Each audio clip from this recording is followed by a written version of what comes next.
Kalian pernah dengar negara yang punya uang tapi nggak mau pamer?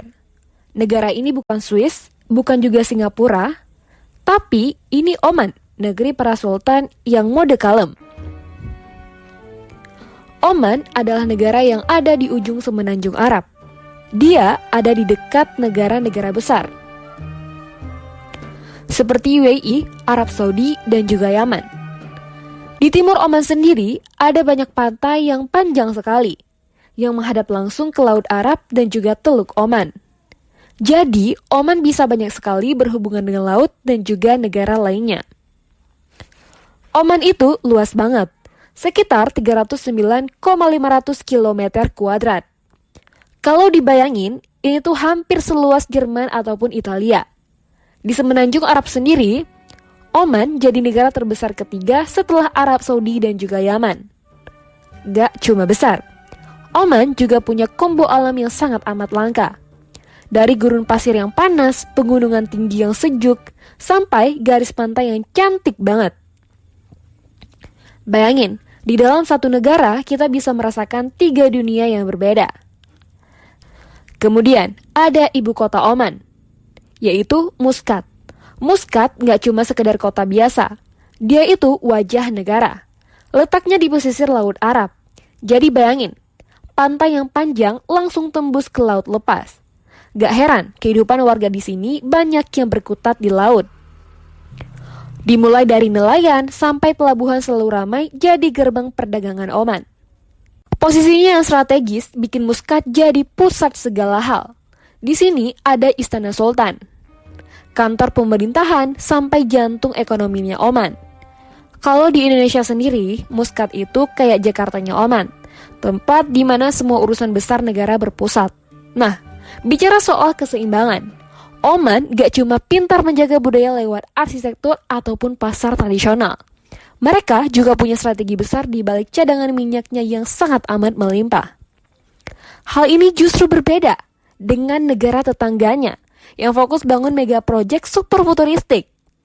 Oman sendiri justru memilih jalan yang lain, dengan mengembangkan modernisasi ala kadarnya, tapi tetap prioritaskan pelestarian alam dan juga warisan budaya. Pemerintahan Oman sendiri tidak mau negara ini kehilangan jiwanya, hanya demi gebiar kemewahan semata. Sekarang, kalau kita ngomongin negara-negara tetangga Oman, seperti Dubai yang ada di UAE, kita pasti langsung kepikiran kan tentang gedung-gedung pencakar langit yang super mewah. Seperti Burj Khalifa yang terkenal itu kan. Di Dubai sendiri, kita bisa melihat kemewahan di mana-mana dengan pusat perbelanjaan yang super mewah, hotel-hotel berbintang 5, dan tentu saja gedung-gedung tinggi yang bikin Dubai terlihat seperti kota futuristik. Qatar juga nggak mau kalah dari Dubai, dengan Qatar Tower yang super ikonik. Nah, kalau di Oman sendiri, stylenya ini beda banget. Mereka nggak tergoda ikutin gedung mewah ala tetangganya. Justru, arsitektur di sini sengaja dibuat low profile, sederhana, natural, dan juga harmonis dengan budaya setempat. Lihat saja Muscat ibu kotanya, yang dipenuhi bangunan berdesain tradisional Oman, tapi tetap fungsional dan juga modern. Dari istana sultan yang megah namun minimalis, sampai pasar tradisional mutrah yang ramai dengan aroma dupa dan juga kain tenun yang khas ala Oman. Jangan bikin kagum lagi nih teman-teman, Oman gak mau jadi silau oleh gemerlap kemewahan semata. Padahal, mereka punya uang lebih dari cadangan minyaknya. Tapi, alih-alih boros bangun menara emas ataupun mall yang super mewah, dana dialokasikan untuk pelestarian banteng kuno, perluasan museum, ataupun pengembangan pariwisata berkelanjutan. Bisa dibilang, Oman itu identik dengan kaya, tapi tetap rendah hati. Hal ini membuat Oman bijak memprioritaskan identitas budaya dan juga keseimbangan alam di atas gengsi. Mereka ini paham, kemajuan bukan cuma soal gedung tinggi, tapi juga tentang menjaga warisan yang bikin Oman tetap Oman. Di Oman, hampir semua orang itu beragama Islam.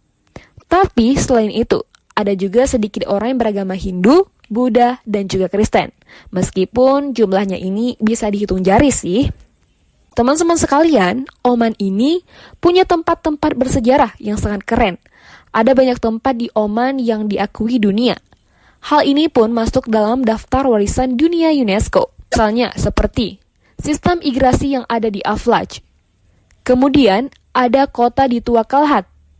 Lalu ada situs arkeologi. Yang terakhir nih, yang gak kalah menarik, Oman ini disebut dengan negeri kemenyan.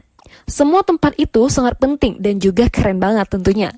Bahkan beberapa tempat lainnya juga sedang dipertimbangkan untuk masuk daftar warisan yang ada di dunia. Oman ini merupakan negara yang super kaya, karena punya minyak dan juga gas alam yang sangat amat banyak. Mereka pertama kali nemuin minyak di tahun 1964, terus mulai jual ke negara lain di tahun 1967. Jadi sejak saat itu, minyak itu jadi sumber uang utama bagi Oman. Banyak banget uang yang didapatkan dari minyak, sampai-sampai 40% dari seluruh uang yang dihasilkan negara itu datang dari minyak. Dan 75% uang yang didapat pemerintah mereka juga dari hasil minyak tentunya. Tetapi, meskipun minyak itu jadi yang utama di Oman, Oman juga punya uang dari pertanian, ikan, dan juga barang-barang yang mereka buat selain minyak. Jadi, meskipun fokus mereka banyak ke minyak, ada juga kok sektor lain yang bantu perekonomian mereka. Selanjutnya nih teman-teman, kalau ngomongin soal PDB Oman, ini tuh angka yang nunjukin seberapa kaya suatu negara. PDB ini dihitung dari semua barang dan juga jasa yang dihasilkan oleh suatu negara. Jadi, semakin besar angkanya, semakin kaya deh negara itu. Oman sekarang tuh masuk dalam 10 negara terkaya di dunia Arab berdasarkan PDB per kapita. Dan yang lebih serunya lagi, menurut perkiraan, ekonomi Oman bakal terus tumbuh nantinya. Di tahun 2024 yang lalu aja, PDB-nya ini diprediksi bakal naik lagi, yang dulunya itu 38,39 miliar OMR. Dan di tahun 2025 ini, jadi 39,43 miliar OMR. Ini tuh luar biasa banget. Meskipun gak bisa terlalu bergantung pada minyak, Oman ini sadar bahwa sumber daya ini gak akan abadi selamanya. Makanya mereka punya program jangka panjang yang bernama Oman Vision di tahun 2040. Hal ini tuh untuk bertujuan mengurangi ketergantungan pada minyak dengan mengembangkan sektor lain seperti pariwisata, logistik, energi terbaruan, dan juga manufaktur. Targetnya, ekonomi Oman jadi lebih beragam. Jadi, walaupun Oman kelihatan simpel dan gak ada gedung pencakar langit kayak negara-negara besar, mereka sebenarnya cukup kaya berkat minyaknya. Jadi teman-teman, ada yang keren banget nih tentang uang yang dipakai oleh Oman. Uang yang dipakai oleh Oman disebut dengan rial Oman, ataupun bisa disebut juga dengan OMR. Dan rial mereka ini kuat banget. Kalau di Indonesia kita pakai rupiah kan? Nah, kalau di Oman ini mereka pakai rial Oman namanya. Rial Oman ini jadi salah satu uang paling kuat di dunia. Bahkan jadi yang ketiga terkuat. Bayangin deh, 1 rial Oman ataupun disebut juga dengan OMR itu setara dengan 2,60 dolar Amerika ataupun sekitar 40.000 rupiah. Jadi kalau kita punya rial Oman, uang kita tuh lebih berharga daripada banyak mata uang negara lain tentunya. Kenapa sih rial Oman ini bisa jadi kuat banget? Nah, salah satunya karena Oman punya banyak minyak. Dan yang lebih keren lagi, rial Oman ini dikaitkan dengan dolar Amerika. Jadi selalu stabil dan juga kuat setiap tahunnya. Rial Oman sendiri diterbitkan oleh Bank Sentral Oman. Dan dulu uang yang dipakai di Oman itu adalah yang namanya rupiah India. Sebelum diganti oleh rial Oman, ini pun diganti di tahun 1974. Nah, fakta dari negara pura-pura miskin ini ternyata ada lagi nih. Rupanya Oman tuh punya pengemis. Tetapi kebanyakan sih orang-orang dari negara lain, bukan orang Oman asli. Jadi 80% pengemis di Oman itu adalah orang luar. Dan ada yang aneh. Beberapa dari mereka itu bukan orang-orang yang benar-benar butuh. Malah ada yang keluarga kaya, gak miskin-miskin banget lah. Terus di Oman, mengemis itu gak boleh sama sekali loh. Kalau ketahuan, mereka bisa dihukum. Karena pengemis bisa bikin negara gak nyaman. Gitu sih katanya.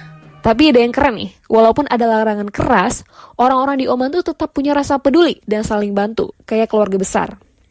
Pemerintah Oman udah tahu ada pengemis, mereka juga gak mau tinggal diam aja sih.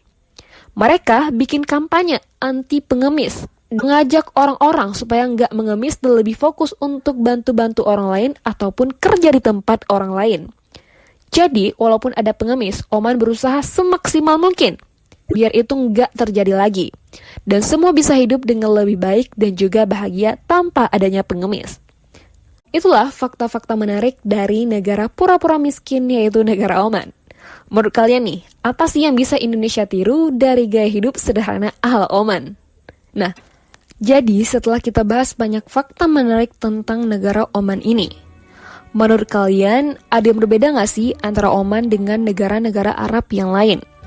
Dengan gaya hidup masyarakatnya yang sederhana, kekayaan alam yang melimpah, dan juga budaya yang tetap dijaga. Oman bisa jadi berbeda banget kan? Yuk komen di bawah apa yang paling bikin kalian kaget atau tertarik tentang Oman. Jangan lupa untuk like, share, dan juga subscribe ya. Sampai ketemu di video selanjutnya.